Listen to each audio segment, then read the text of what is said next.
Hello नमस्कार दोस्तों, स्वागत है आपका एक और न्यू फ्रेश वीडियो में। और आज की इस वीडियो में हम बात करेंगे इंडिया की बहुत ही एक पॉपुलर बाइक सीरीज के बारे में जो कि आती है यामाहा की तरफ से, और इस सीरीज का नाम है यामाहा आर सीरीज। तो आज से कुछ दिनों पहले मैंने एक वीडियो बनाया था जिसमें मैंने आपको H2 सीरीज के बारे में बताया था। साथ ही में उस वीडियो में मैंने ये भी आपको बताया था कि H2 और H2R में क्या डिफरेंस है। तो उसी वीडियो के कमेंट सेक्शन में बहुत लोगों ने मेरे को बोला कि भाई Yamaha R series, Honda CBR series, ये सब टाइप की भी सीरीज पे वीडियो बनाओ। तो पहले मैं आपके लिए आर सीरीज की वीडियो लेकर आ रहा हूँ। तो ये वीडियो अगर आपको पसंद आता है तो जरूर से लाइक कर दीजिएगा। और वैसे जैसे आप लोग अभी जानते हैं कि अभी फिलहाल यामाहा आर सीरीज में ज्यादा बाइक्स अवेलेबल नहीं है क्योंकि उनका BS6 वर्जन आया नहीं है, इसलिए यहाँ आर सीरीज में बहुत ही कम बाइक्स अवेलेबल हैं। फिर भी कुछ जो बाइक जो ऑलरेडी आर सीरीज में इंडिया में सेल हो चुकी है, जैसे कि R1 हो गई, R3 हो गई, और साथ ही में इंटरनेशनल मार्केट में जो आर सीरीज में बाइक सेल होती है जैसे R125 हो गई, R6 हो गई। तो ये सब जितनी टाइप्स की बाइक्स आती है आर सीरीज में, सभी की इन्फॉर्मेशन मैं आपको इस वीडियो में देने की कोशिश करूंगा। और वही दोस्तों 150 के सब्सक्राइबर हम लोग जल्दी अचीव करने वाले हैं। तो जिन लोगों ने अभी तक से सब्सक्राइब नहीं किया जरूर से सब्सक्राइब कर लीजिए, क्योंकि 150 के सब्सक्राइबर पे आप लोगों को एक स्पेशल सरप्राइज देखने को मिलेगा मेरी तरफ से, और साथ ही में कंटेंट में भी कुछ मैं चेंजेस करने वाला हूँ। तो इसलिए जिन लोगों ने सब्सक्राइब नहीं किया जरूर से सब्सक्राइब कर लीजिएगा। और कोई दूसरी बाइक से रिलेटेड अगर आपको इन्फॉर्मेशन चाहिए तो आप मेरे से डायरेक्टली इंस्टाग्राम पे बात कर सकते हैं। इंस्टाग्राम की लिंक एज यूजुअल आपको डिस्क्रिप्शन में मिल जाएगी। तो चलिए इस वीडियो को हम लोग शुरू करते हैं। तो दोस्तों वीडियो में आगे बढ़ने से पहले कुछ इन्फॉर्मेशन मैं शेयर करना चाहता हूँ अपनी पिछली वाली वीडियो से रिलेटेड। तो जिन लोगों को जानना है कि लगभग एक 160 सीसी की बाइक कितना माइलेज दे सकती है, तो वो वीडियो आप लोगों को जरूर से चेकआउट करना चाहिए। और साथ ही में बहुत लोग मेरे से पूछते रहते कि भाई आप कौन सी बाइक ओन करते हो, तो अगर आप लोग को ये भी जानना है तो वो वीडियो को आपको जरूर से चेकआउट करना चाहिए।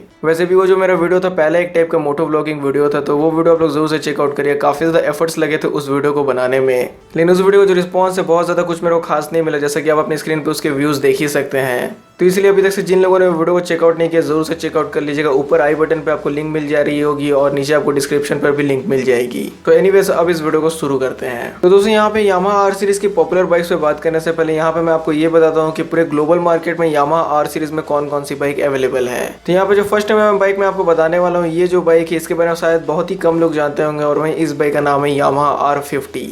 तो अब आर के साथ 50 लगा, इसके मतलब आप लोग समझ ही सकते हैं कि इसका जो इंजन है वो काफी ज्यादा स्मॉल होगा, यानी काफी ज्यादा छोटा होगा। तो जी हाँ, ये जो यामाहा आर सीरीज की बाइक है सिर्फ इसमें 50 सीसी का इंजन आता है, यानी एग्जैक्ट डिस्प्लेसमेंट की मैं बात करूँ तो 49.7 सीसी का इंजन है। और वहीं ये जो यामाहा आर सीरीज की बाइक है इसमें 2.68 bhp का पावर मिल जाता है और 3 न्यूटन मीटर का टॉर्क मिल जाता है। और जैसा कि इस बाइक के बारे में बहुत ही कम लोगों को नॉलेज है, जैसा कि आप लोग जानते हैं, इसके पीछे का रीजन ये है क्योंकि ये जो बाइक है इंडिया में सेल नहीं होती है। अब इसके इंडिया में सेल होने का नहीं रीजन, जैसा कि आप लोग जानते हैं कि 50 सीसी की बाइक भला यामाहा की तरफ से इंडिया में कौन लेगा। और वहीं ये जो R50 है इसमें 14 लीटर्स की फ्यूल टैंक दी गई है। इसकी जो सीट हाइट है ये 815 mm है और इसकी करवेट है 128 kg। तो फर्स्ट नंबर पे मैंने आपको यामाहा R50 के बारे में बताया। तो दोस्तों यहाँ पे जो सेकंड नंबर में बाइक है, इस बाइक के बारे में शायद आप लोग जानते होंगे। और वहीं ये जो बाइक है ये भी इंडियन मार्केट में सेल नहीं होती, और इस बाइक का नाम है यामाहा R125। तो बहुत लोग इस बाइक को डायरेक्टली R125 बोलते हैं, कुछ लोग इसको R125 बोलते हैं। तो जो आप लोगों को पसंद है आप लोग वो बोल सकते हो। और वहीं ये जो बाइक है इसके कुछ चांसेस है कि इंडियन मार्केट में लॉन्च हो जाए। जैसा कि आप लोग जानते हैं कि पिछले कुछ समय में प्रीमियम 125 सीसी सेगमेंट में काफी ज्यादा बढ़ावट देखने को मिली है।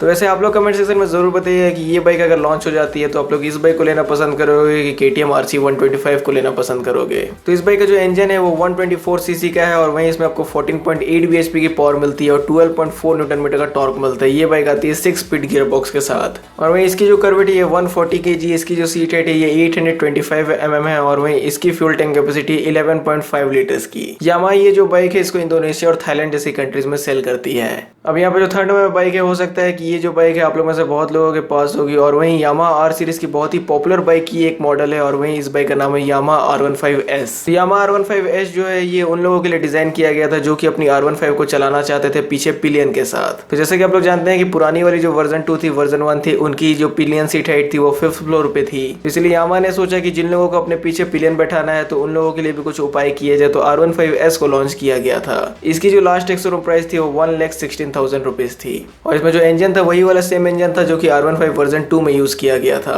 149 सीसी का ये इंजन था जो कि 16.3 bhp का पावर निकालता था और 15 न्यूटन मीटर का टॉर्क मिलता था। ये भी बाइक आती थी 6 स्पीड गियर बॉक्स के साथ, और वहीं इसकी जो सीट हाइट थी ये भी बहुत ज्यादा नहीं थी, 800 mm इसकी बस सीट हाइट थी। और वहीं इसकी फ्यूल टैंक कैपेसिटी थी 12 लीटर्स की, और इसकी करवेट थी 134 kg। अब दोस्तों यहाँ पे जो फोर्थ नंबर बाइक है यामाहा आर सीरीज की काफी ज्यादा पॉपुलर बाइक थी अपनी समय में, और वहीं इस बाइक का नाम था यामाहा R15 वर्जन 2। तो वर्जन 2 तो इंडिया में काफी सारे लोगों के पास है, काफी सारे लोग इसको ओन करते हैं। तो आप लोग में भी से अगर कोई वर्जन 2 को ओन करता है तो अपनी यूजर एक्सपीरियंस इस बाइक के साथ जरूर कमेंट सेक्शन में शेयर करिएगा। और वहीं इसकी जो लास्ट एक्स-शोरूम प्राइस थी, ये तो मेरे को क्लियर नहीं याद है, लेकिन इसकी जो लास्ट एक्स-शोरूम प्राइस थी वो लगभग 1,30,000 रुपीज के आसपास थी। इंजन जैसा मैंने आपको बताया दिया, R15S वाले ही इंजन इसमें भी है, लेकिन इसकी जो पावर थी हल्की सी ज्यादा थी, इसमें आपको 16.8 bhp का पावर मिल जाता था।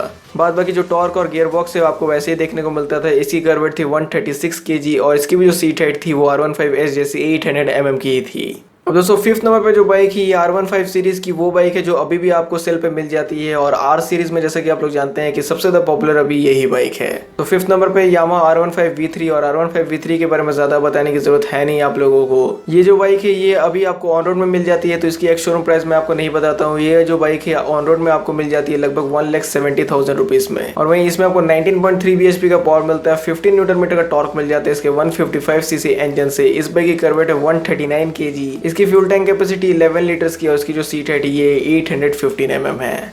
तो दोस्तों यहाँ पे 6 नंबर पे हम लोग सीधा जंप करते हैं यामाहा R सीरीज की एक क्वार्टर लीटर सेगमेंट की बाइक के बारे में, जिसका नाम है यामाहा R25। तो अभी जस्ट थोड़ी देर पहले हम लोगों ने बात किया था यामाहा R125 के बारे में। तो ये जो बाइक है ये R25 है, यानी इसमें 250 cc का इंजन आपको मिल जाता था। वैसे मिल नहीं जाता था, ये भी जो बाइक है ये इंटरनेशनल मार्केट में सेल होती है। इंडिया में ये जो बाइक है अभी तक से यामाहा ने इसको लॉन्च नहीं किया है। तो R25 जो इंटरनेशनल मार्केट में सेल होती है उसमें 35 bhp का पावर मिल जाता है और 22 न्यूटन मीटर का टॉर्क मिलता है। वो भी बाइक आती है 6 स्पीड गियर बॉक्स के साथ। तो R25 की कर्वेट है 166 kg, इसकी जो सीट है ये 780 mm की, और फ्यूल टैंक कैपेसिटी जो है वो 14.3 लीटर्स की दी जाती है। और वहीं अब हम लोग यहाँ पे जो 7 नंबर में बाइक के बारे में बात करने वाले हैं, रिसेंटली में ये जो बाइक है यामाहा ने इसको डिसकंटिन्यू कर दिया क्योंकि इसका अभी तक से BS6 मॉडल लाया नहीं किया था।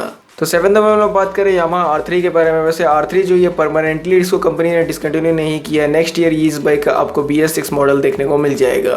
तो अभी जो R3 बंदी हुई है लगभग उसमें आपको 41 bhp का पावर मिल जाता था और 30 न्यूटन मीटर का टॉर्क मिलता था उसके 321 cc इंजन से। R3 में 6 स्पीड गियर बॉक्स दिया गया था, उसकी कर्वेट थी 172 kg, और वहीं उसकी जो सीट हाइट थी वो 780 mm की थी, और 14 लीटर्स की उसमें फ्यूल टैंक कैपेसिटी मिल जाती थी। वैसे लेकिन R3 जो थी ये 300 से 400 cc सेगमेंट की काफी ज्यादा एक्सपेंसिव बाइक थी, और वहीं इसमें जो हार्डवेयर कंपोनेंट्स थे, इसके जो फीचर्स थे वो भी इसके प्राइस के हिसाब से उतने जस्टिफाई नहीं करते थे। जैसा कि लगभग ये जो बाइक थी 4 लाख के ऑन रोड प्राइस के आसपास आती थी, लेकिन फिर भी इसमें टेलीस्कोपिक फोक्स कंपनी देती थी। तो हो सकता है कि जो इसके BS4 मॉडल में ये सब ड्रॉबैक्स थे, कंपनी वो सब सभी चीजों को ठीक कर देगी जब इसके BS6 मॉडल को लॉन्च करेगी। तो अब R3 से सीधा हम लोग जंप करते हैं, जो कि बाइक इंडिया में काफी ज्यादा पॉपुलर है, लेकिन फिर भी कंपनी इसको इंडिया में सेल नहीं करती है, और वहीं इस बाइक का नाम है यामाहा R6। तो R6 के बारे में बहुत लोगों को पता होगा, और R6 ऐसा नहीं है कि इंडिया में सेल नहीं होती है तो किसी के पास R6 आपको देखने को नहीं मिलेगी। जो हाईली बाइक एंथुसियास्ट लोग हैं उनके पास आपको R6 जरूर देखने को मिल जाती है। वो सब सभी लोगों ने R6 को बाहर कंट्री से इंपोर्ट करके लाया है इंडिया में। और वहीं R6 middle weight sport segment की वो बाइक है जो कि 600 cc होने के बावजूद भी इसकी जो टॉप स्पीड है वो 280 kmph से भी ऊपर चली जाती है। तो बहुत कम ही ऐसी 600 cc की जो बाइक्स होती है उनकी जो टॉप स्पीड है वो इतनी जा पाती है। सबकी जो टॉप स्पीड है वो लगभग 240-250 kmph तक ही जाती है। वैसे यामाहा R6 जो है इसकी जो सीट हाइट है ये तो काफी ज्यादा लगभग बुर्ज खलीफा इतनी है। इसकी जो सीट हाइट है वो 850 mm है, जिसका मतलब ये है कि शॉर्टर राइडर के लिए ये जो बाइक है बिल्कुल भी एक्सेसिबल नहीं है। और वहीं यामाहा R6 में मिल जाता है आपको 118 bhp का पावर और 62 न्यूटन मीटर का टॉर्क इसके 599 cc इनलाइन 4 सिलेंडर इंजन से। और वहीं इस बाइक की कर्वेट है 190 kg, और इसमें आपको 6 स्पीड गियर बॉक्स देखने को मिलता है। इसकी 17 लीटर्स की फ्यूल टैंक कैपेसिटी दी जाती है। तो आप लोगों को क्या लगता है कि यामाहा R6 को इंडिया में लॉन्च करना चाहिए कि नहीं कंपनी को, कि ये बाहर मार्केट में सेल होती है वही ठीक है? तो दोस्तों यहाँ पे जो हम लोग 10 नंबर बाइक के बारे में बात करने वाले हैं, वैसे इस बाइक की एक मॉडल के बारे में मैंने आपको बताया दिया, लेकिन इस बाइक से आप लोग जरूर फेमिलियर हो गए। बहुत सारे लोगों की ये ड्रीम बाइक है, और यहाँ पे हम लोग बात करें यामाहा R1 के बारे में। तो यामाहा R1 का भी वही सेम केस है, ये भी अभी मार्केट से डिसकंटिन्यू हो चुकी है क्योंकि इसका भी कोई BS6 मॉडल अभी तक से कंपनी ने लॉन्च नहीं किया है, लेकिन नेक्स्ट ईयर इसका BS6 मॉडल आ जाएगा। तो ये जो R1 थी यानी BS4 वाली जो R1 थी, इसकी लास्ट एक शोरूम प्राइस थी 19,67,000 रुपीज। तो यामाहा R1 में आपको पावर मिल जाता था 197 bhp का और 112 न्यूटन मीटर का इसके 998 cc क्रॉस प्लेन इंजन से। और वहीं यामाहा R1 की भी जो सीट हाइट है वो R1 SE जैसी काफी ज्यादा, जैसा मैंने आपको बार बार बताई दी, 855 mm इसकी सीट हाइट दी जाती है। और वहीं जो R1 है इसकी जो कर्वेट थी 199 kg थी और 70 लीटर्स की फ्यूल टैंक कैपेसिटी दी जाती थी। वैसे R1 जो है ये हाईली ट्रैक ओरिएंटेड बाइक है, इसका जो राइडिंग पोस्चर है काफी ज्यादा एग्रेसिव है, जिसकी वजह से ये जो बाइक है ट्रैक पे ज्यादा चलाने के लिए बनी है। अब दोस्तों 11 नंबर में हम लोग बात करने वाले हैं यामाहा R1 की की एक दूसरी मॉडल के बारे में, और वहीं इस मॉडल का नाम है यामाहा R1M।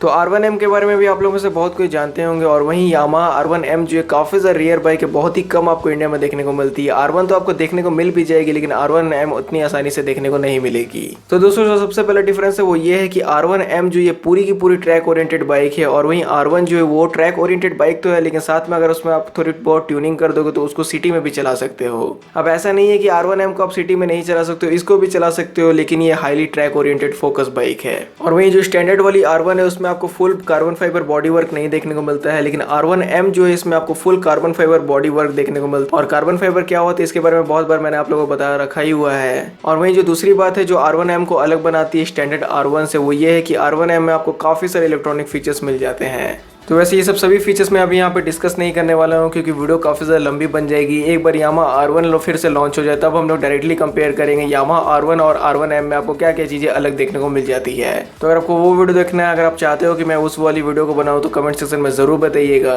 और वहीं R1M में भी आपको वही सेम इंजन मिलता है जो कि R1 स्टैंडर्ड वाली में आती है, 998 सीसी का क्रॉस प्लेन इंजन जो है, लेकिन इसमें आपको 200 bhp की पावर मिल जाती है और 112 न्यूटन मीटर का टॉर्क मिलता है। इसकी जो कर्वेट है 200 kg है, लेकिन इसकी जो सीट है वो थोड़ी सी और ज़्यादा, मैंने बोला कि बुर्ज खलीफा को थोड़ा सा और ऊपर कर दिया जाए, तो इसकी सीट हेड 860 mm है। और वहीं 860 mm सीट हेड से आप लोग समझ ही होंगे कि ये जो बाइक है सिर्फ और सिर्फ अमिताभ बच्चन जैसे लोगों के लिए बनी है। और वहीं इसकी जो फ्यूल टैंक कैपेसिटी वो वैसी है जैसे कि स्टैंडर्ड R1 की, यानी 17 लीटर्स की आपको फ्यूल टैंक कैपेसिटी मिल जाती है। तो करंटली अगर बात करें कि यामाहा R सीरीज में कौन सी बाइक आप लोग इंडिया में ले सकते हो, तो वो है सिर्फ और सिर्फ अभी R15 आप लोग ले सकते हो, क्योंकि बाद बाकी जितनी भी बाइक्स R सीरीज़ में आती है इंडिया में उन सभी का वही सेम केस, जैसा मैंने आपको बार बार बता ही दिया कि BS6 उनका मॉडल अभी तक से आया नहीं है। सो एनीवेज यहाँ पे यामाहा R सीरीज़ में जितनी भी बाइक्स आती है सभी की इन्फॉर्मेशन मैंने आपको दे दी, जो इंडिया में आती है, जो कि ग्लोबल मार्केट में सेल होती है, सभी की इन्फॉर्मेशन मैंने आपको देने की कोशिश की है इस वीडियो में। तो अगर आपको ये वीडियो पसंद आता है तो ज़रूर से लाइक कर दीजिएगा, चैनल को सब्सक्राइब नहीं किया तो सब्सक्राइब भी कर दीजिएगा, और आपका वीडियो देखने के लिए थैंक यू।